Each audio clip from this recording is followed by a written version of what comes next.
Hello, a very good morning to all of you. Today we will be continuing our discussions on the topic bias.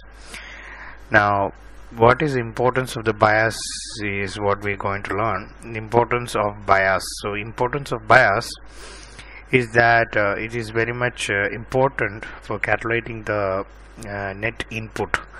So, you need to learn about what is a net input. Net input means the total inputs that will be coming onto the network, and what will you do is you have to add. If you want to introduce bias, it is you have to add a component. That means the component is x. You can say x0 is equal to 1. That will be added to the input vector x. If the input vector x is there, then x is equal to 0 is equal to 1. We will be adding. So when we are adding the input vector, though it will become, the equations will become x is equal to 1 comma x1. Likewise, it will go to xi. It will go to xn.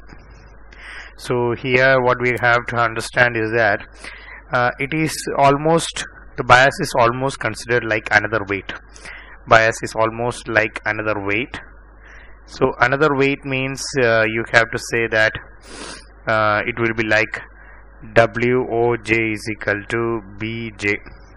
So if you want to see how it works like that, you can just see the circuit here. That means you see, when you are going to represent a weight, you are having inputs here. This is your inputs. So you are having x1, you are having x2 or xi, whatever it is. Then you have xn, and different there, then all of them gives to a system where you're going to get an output. So this is your output y, and you're going to get an output here. So once you get the system here, what happens is that you have to design a separate activation function here. The separate activation function can be represented by Bj.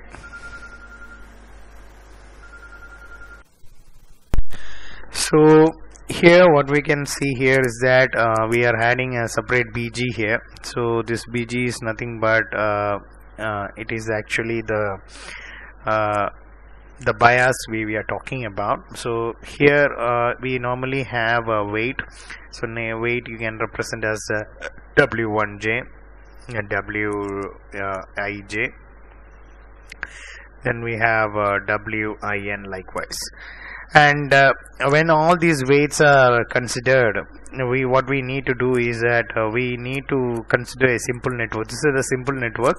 So in this simple network, you are seeing a bias here. This is your bias, and this bias will represent that how the bias is impacted also, and the net input that is to the output neuron you can calculate here by the equation. The equations you can write it as y is equal to sigma I is equal to 0 into n into xi into wij. So in this condition, when you are going to expand it, you are going to x0 into w0j plus x1 into w1j plus x2 into w2j plus likewise it will go plus xn into wnj. So when this equation can be rewritten as w0j plus sigma I is equal to 1 to n xi into wij, and that is what we can say that this w is 0 is accordingly. We already said that w00j is equal to bj, so you can say that bj plus sigma I is equal to 1 to n into xi into wij. So this is nothing but your output y. So thus you can define the output. So just replacing the weight, you are just replacing the weight here. Weight will be replaced here. This weight is actually replaced here, and we are replacing the weight here, and that weight is replaced by the corresponding bias.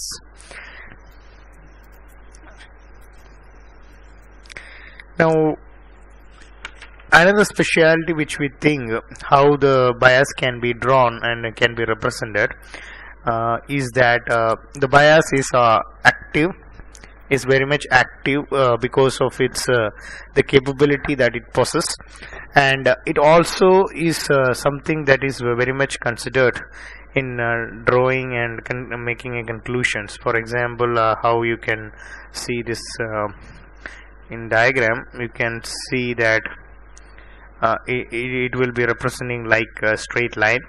That means you can represent this is the x, so the x will be converted directly to the y. From y you are going to get some output here.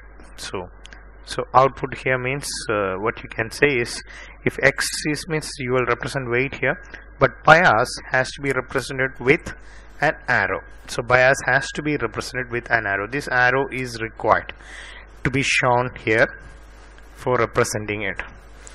And normally you can say the x is the input, w is the weight. No, you can say that sometimes bias is represented by a letter either by C or W, and output is definitely Y. Now if you look at the types of bias that is involved, that is another thing which we need to work out. What are the types of bias that is involved? Let us see the types of bias. In types of bias, when we discuss about types of bias, basically it is divided into positive bias and negative bias. The positive bias is actually what is it doing is it is used to increase the net input of the network. It will increase the net input of the network and what will the negative bias will do? The negative bias will be will help in decreasing, just decreasing the net input. What is happening here? That point just decreasing the net input of the network. So as a result of this bias effect, the output of the network can be varied. So mostly you cannot understand how the output will vary unless you know what is a bias. So bias is a very important factor in determining the output.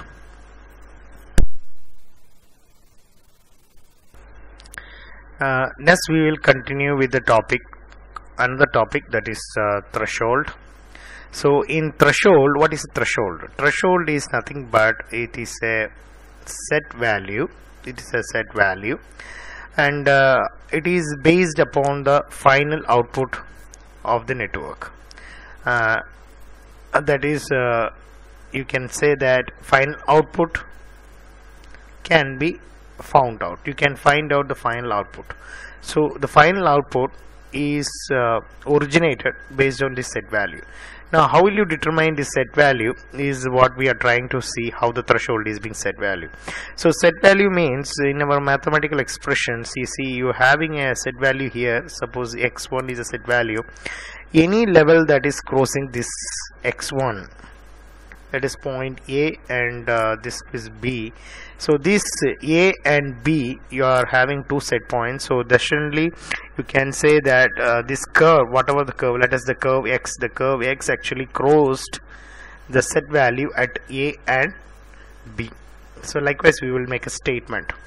The threshold value is actually similarly like only we are defined. It is a maximum level by which if it overcomes one change of state can happen. So in threshold value is used basically in where it will be used. It is used in activation function. It is used in activation function. Now how will you use it means you can compare it with different examples also. For example, there is any applications, if you take whatever the applications you take, there will be some kind of limit. The limit might be maximum or limit might be minimum. So normally this is what we have till heard, but now we also have a threshold limit. That means the limit is having a level called threshold. Threshold is something that is like a barrier or something like a final value which is into consideration. For example, you take the speed. The speed of some kind of device like motor, you take it as around 500 RPM means that means this is a threshold level. So if the speed is increased beyond 500, this motor might get damaged. Likewise, if you make a point